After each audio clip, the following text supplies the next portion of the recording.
الله وجوها لم تزل مثل السحاب. الحمد لله نحمده ونستعينه ونستغفره ونؤمن به ونتوكل عليه ونعوذ بالله من شرور أنفسنا ومن سيئات أعمالنا. من يهده الله فلا مضل له ومن يضلله فلا هادي له ونشهد أن لا إله إلا الله وحده لا شريك له ونشهد أن سيدنا وحبيبنا ومولانا محمدا عبده ورسوله. بسم اللہ الرحمن الرحیم. کتاب الطہارۃ. اکتفى بلفظ الواحد مع کثرة الطہارات لأن الأصل أن المصدر لا يثنى ولا يجمع لكونها اسم جنس يشمل جميع أنواعها وأفرادها فلا حاجة إلى لفظ الجمع. عزیز طلبہ اعزام، امید کہ آپ سب بخیر ہوں گے اور ہم اسرہ جامعہ، اساتذہ جامعہ آپ سب کی خیر، عافیت، صحت و سلامتی کے ہر وقت متمنی ہیں. اللہ تعالیٰ آپ کو اپنے مقامات پر صحت اور عافیت کے ساتھ رکھے. تیسرا شرح وقایہ کا تیسرا سبق شروع ہم کرنے جا رہے ہیں. اس سے پہلے تمام ہی طلبہ اعزام سے یہ گزارش کرتے ہیں کہ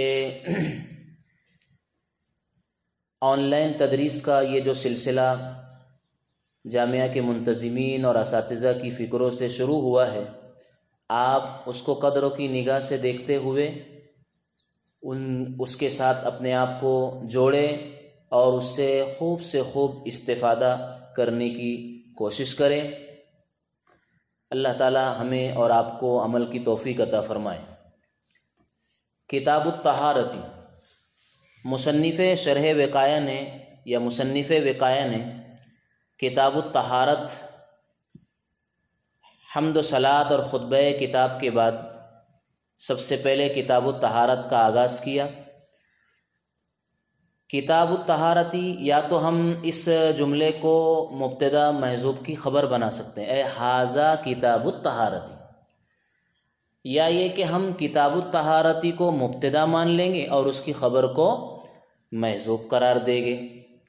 تیسری صورت یہ بھی ہو سکتی ہے کہ کتاب الطہارت سے پہلے ہم اقرأ یا آخذو کو محذوف، فعل کو محذوف مانتے ہوئے اسے جملہ فعلیہ بنا سکتے ہیں، اے اقرأ کتاب الطہارتی یا آخذ کتاب الطہارتی. دیکھیے، عام مصنفین کا یہ دستور رہا ہے کہ وہ اپنی تصنیف میں جن مسائل کو بیان کرنے کا ارادہ کرتے ہیں ان کے سر نامے یعنی سر ورق ابتدا میں لفظ کتاب لکھتے ہیں. اب یہ دستور جو مصنفین اور مؤلفین کا ہے عام ہے اس بات سے کہ لفظ کتاب کے جلی عنوان کے ماتحت مختلف قسموں کے مسائل اور الگ الگ اقسام کے مسائل آتے ہو یا نہ آتے ہو، وہ لفظ کتاب لکھنے کا ان کا دستور رہا ہے. سوال یہ ہے کہ یہ تعمیم اور یہ عموم کس لیے ہے؟ وہ اس لیے ہے تاکہ کتاب اللقطہ اور کتاب المفقود کو بھی شامل ہو جائے، کیونکہ کتاب اللقطہ اور کتاب المفقود کے تحت کوئی دوسری قسم موجود نہیں ہے، کوئی دوسرا باب موجود نہیں ہے، کوئی دوسری نوع موجود نہیں ہے. لیکن اگر متعدد انواع و اقسام کے مسائل اگر ہے تو ہر نوع کو باب کہا جاتا ہے. کتاب کے عنوان کے ماتحت اگر متعدد اقسام اور متعدد اور مختلف اقسام کے مسائل کا ذکر اگر آ رہا ہے تو ہر نوع کو باب کہے گے. جیسے کتاب الطہارت کے ماتحت باب الحیض ہے، باب التیمم ہے، باب المسال الخفین وغیرہ وغیرہ. اور اگر باب کے تحت کوئی خاص قسم نکل آتی ہے تو اس کو فصلوں کے نام سے موسوم کرتے ہیں، فصلوں سے تعبیر کرتے ہیں. اور چونکہ کتاب الطہارت کے تحت بھی اور بھی مختلف قسموں کا بیان ہے جن کے لیے علیحدہ علیحدہ طور پر باب باندھا جائے گا، اس لیے اجمالاً مصنف کتاب نے سرنامے اور ابتدا میں کتاب الطہارت کا عنوان لگایا ہے. دوسری بات، لفظ طہارت 3 طریقوں سے مستعمل ہے۔ نمبر 1 طہارت بفتح الطاء، نمبر 2 طہارت بضم الطاء، اور نمبر 3 طہارت بکسر الطاء۔ اعراب کے اختلاف سے اس لفظوں کا معنی الگ الگ ہوتا ہے۔ فتح کے ساتھ لفظ طہارت کا معنی پاکی یا ناپاکی سے پاکی حاصل کرنا، پاکی یا ناپاکی سے پاکی حاصل کرنے کے معنی میں استعمال ہوگا تا کے فتح کے ساتھ، اور تا کے ضمہ کے ساتھ اس کا معنی ہوتا ہے 2 حیضوں کے درمیان کی پاکی کی مدت، 2 حیض کے درمیان جو پاکی کا زمانہ ہوتا ہے اس کو طہارت سے تعبیر کریں گے، یا یہ کہ وہ پانی جس سے پاکی حاصل کی جائے اسے بھی طہارت کا معنی وہ پانی جس سے پاکی حاصل کی جاتی ہے، پانی وغیرہ۔ اور تیسرا اعراب بھی کسر الطاء ہے، بھی مستعمل ہے، جس کے معنی آئیں گے آلۂ نظافت، آلۂ نظافت جس سے صفائی اور پاکی حاصل کی جائیں گی، وہ آلہ چاہے وہ جو بھی ہو اس کو عربی میں جو ہے طہارت سے تعبیر کیا جائے گا۔ اب ہم ذرا ترتیب پر یا تقدیم اور تاخیر پر نظر ڈالتے ہیں۔ مصنف کتاب نے سب سے پہلے کتاب الطہارت، طہارت کا بیان کیوں ذکر کیا؟ اس کی وجہ یہ کہ علم فقہ کی کتابوں میں عبادات اور مسائل اور معاملات سبھی قسموں کے مسائل کا بیان ہوتا ہے۔ پھر عبادات میں بھی سب سے اہم ترین عبادت نماز ہے، نماز سب سے اہم ترین عبادت ہے، اور چونکہ نماز بغیر طہارت کے درست اور جائز ہو نہیں سکتی ہے، گویا کہ طہارت کا درجہ نماز کے لیے شرط کی طرح ہے، اور شرط اپنے مشروط سے مقدم ہوا کرتی ہے۔ اس لیے مصنف رحمۃ اللہ علیہ نے اپنی کتاب میں سب سے پہلے طہارت کے مسائل کو بیان کرنا شروع فرمایا ہے، تاکہ پہلے پاکی حاصل ہو جائے، تاکہ نماز صحیح ہو۔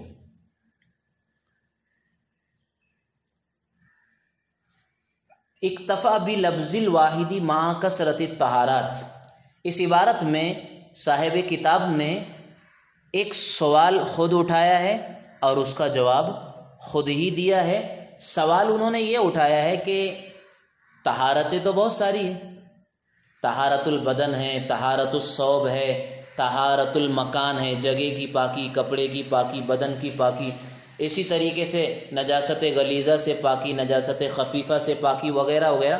جب طہارت مختلف اقسام کی ہے تو جمع کا لفظ استعمال ہونا چاہیے تھا، کتاب الطہاراتی کہنا چاہیے تھا۔ پھر مصنف نے لفظ مفرد اور واحد کے صیغے پر اکتفا کیوں فرمایا ہے؟ مصنف خود اس کا جواب دے رہے ہیں کہ لِأَنَّ الْأَصْلَ أَنَّ الْمَصْدَرَ لَا يُثَنَّى وَلَا يُجْمَعُ، لفظ طہارت چونکہ مصدر ہے، اور مصدر کے اندر قاعدہ یہ ہے کہ اس کی تثنیہ اور جمع نہیں آتی ہے، گویا کہ یہ اس میں جنس ہے، اور اس میں جنس تمام اقسام و انواع کو شامل ہوگا، اس کے لیے جمع کے صیغے کو استعمال کرنے کی کوئی حاجت اور ضرورت نہیں ہے۔ لِكَوْنِهَا اسم جنس يشمل جميع انواعها وافرادها فلا حاجة الى لفظ الجمع۔ آگے مصنف رحمۃ اللہ علیہ فرماتے ہیں قال اللہ تعالی اعوذ باللہ من الشیطان الرجیم بسم اللہ الرحمن الرحیم یا ایہا الذین آمنوا اذا قمتم الى الصلاة فاغسلوا وجوہکم وأیدیکم الى المرافق وأیدیکم الى المرافق وامسحوا برؤوسکم وارجلکم الى الکعبین۔ آیت کتاب میں آیت مکمل نہیں ہے، مکمل آیت ہم نے پڑھی ہے۔ آگے شارح وقایہ کہتے ہیں افتتح الکتاب بهذه الآیت تیمنا ولأن الدلیل اصل والحکم فرعه والاصل مقدم على الفرع بالرتبۃ۔ سب سے پہلے ہم یہ جانیں کہ یہ آیت پاک یا ایھا الذین آمنوا اذا قمتم الی الصلاۃ، یہ آیت پاک فرضیت وضو اور فرضیت غسل کی دلیل ہے۔ فرضیت غسل اور مشروعیت غسل اور تیمم کی دلیل، یعنی وضو کی فرضیت، فرائض وضو، مشروعیت غسل اور تیمم اسی آیت پاک سے ثابت ہے۔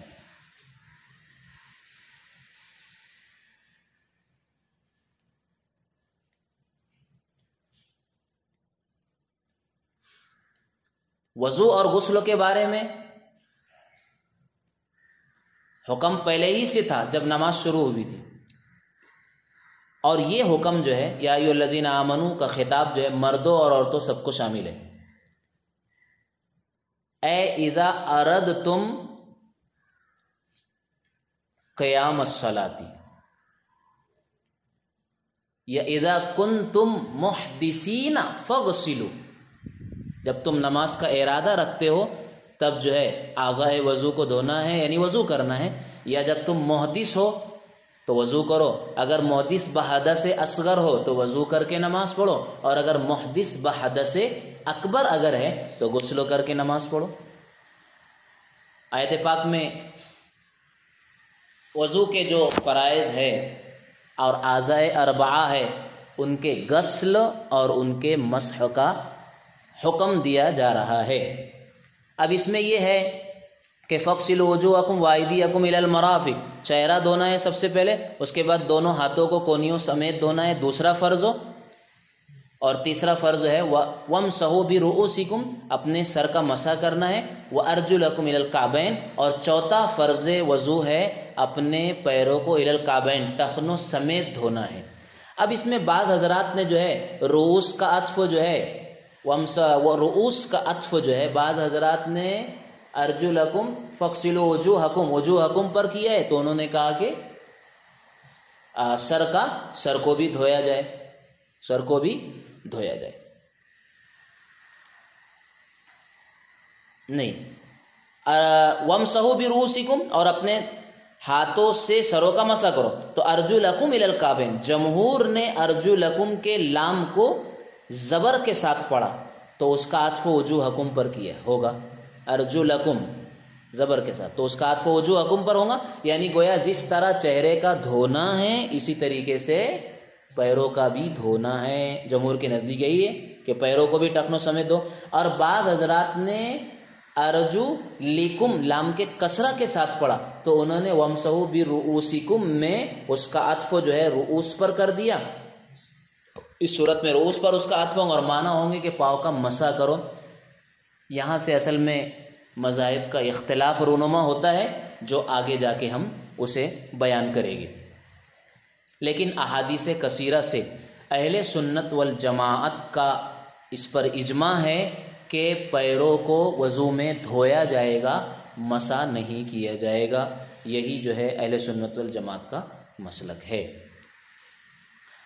اب ایک اعتراض ہے یہاں پر، ایک اعتراض یہ ہے کہ مصنف رحمۃ اللہ علیہ نے آیت پاک سے ابتدا فرمائی، یعنی یا ایھا الذین آمنوا اذا قمتم الی الصلاۃ فاغسلوا وجوہکم، جبکہ طہارت سے متعلق مسائل بیان ہونے جا رہے ہیں تو مسائل کو بیان نہیں کیا، پہلے دلیل پیش فرما دی۔ پہلے مسائل طہارت کا بیان ہوتا، اس کے بعد جو ہے دلیل پیش کی جاتی، ترتیب الٹی بظاہر نظر آ رہی ہے۔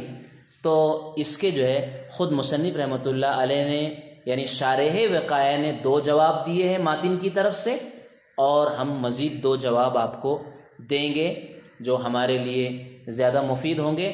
مصنف رحمۃ اللہ علیہ نے یعنی شارح وقایہ نے جو جواب دیا ہے کہ افتتح الکتاب بہذہ الآیہ، کہ صاحب ماتن نے جو آیت پاک سے آغاز کیا ہے کتاب کا، یعنی شرح وقایہ کا جو آغاز کیا ہے، شارح وقایہ فرماتے ہیں تیمنن، یہ پہلا جواب ہے، برکت حاصل آیت پاک سے، اللہ کے کلام سے استبراق یعنی برکت حاصل کرنے کے لیے۔ اور دوسرا جواب شارح وقایہ نے یہ دیا کہ دیکھو یہ آیت پاک چونکہ دلیل ہے اور دلیل اصل ہوتی ہے، اور حکم و احکام اس کی فرع ہوا کرتے ہیں، اور اصل جو ہے فرع پر مقدم ہوتی ہے رتبے میں، تو گویا رتبے کے اعتبار سے چونکہ اصل مقدم ہوتی ہے، دلیل پہلے مقدم ہوتی ہے، اس لیے جو ہے آیت پاک کو پہلے ذکر کر دیا۔ لیکن اس کے علاوہ اور بھی جواب ہے، وہ یہ ہے کہ اس آیت پاک سے افتتاح کرنے سے گویا اشارہ اس بات کی طرف کیا جا رہا ہے ہم سب کے لیے کہ فقیہ کو چاہیے کہ وہ دلیل کا بھی لحاظ رکھے بلکہ اہتمام کرے، کیونکہ جو دلیل سے مسئلے کا استنباط نہیں کرتا، دلیل کو مسئلے کے لیے پیش نہیں کرتا، اسے فقیہ نہیں کہا جاتا ہے۔ چوتھا جواب یہ ہو سکتا ہے کہ حکم اسی وقت مقبول ہوتا ہے جب وہ مدلل بالدلائل الشرعیہ، مبرہن بالدلائل الشرعیہ ہو۔ جب تک حکم مقبول اور پسندیدہ نہیں کہلاتا ہے، وجہ اس کی ہے کہ احکام شرعیہ میں رائے کو اور قیاس کو کوئی دخل نہیں ہوا کرتا، تو جب تک حکم شرعی کی دلیل نہ ہو وہ حکم مقبول اور پسندیدہ نہیں ہوتا ہے۔ اس لیے مطلب یہ ہوا کہ فقیہ کو دلائل کا اہتمام اور اس کا لحاظ کرنا چاہیے۔ گویا اس آیت کے ذکر کا یہ مطلب ہوا کہ یہ دلیل ہے اور حکم یہ ہے تاکہ متعلم کا ذہن اسے قبول کرے۔ ثم لما كانت الآية دالة على فرائض الوضوء أدخل فاء التعقيب في قوله ففرض الوضوء غسل الوجه من الشعر أي من قصاص شعر الرأس وهو منتهى منبت شعر الرأس إلى الأذن فيكون ما بين العذار والأذن داخلا في الوجه كما هو مذهب أبي حنيفة ومحمد۔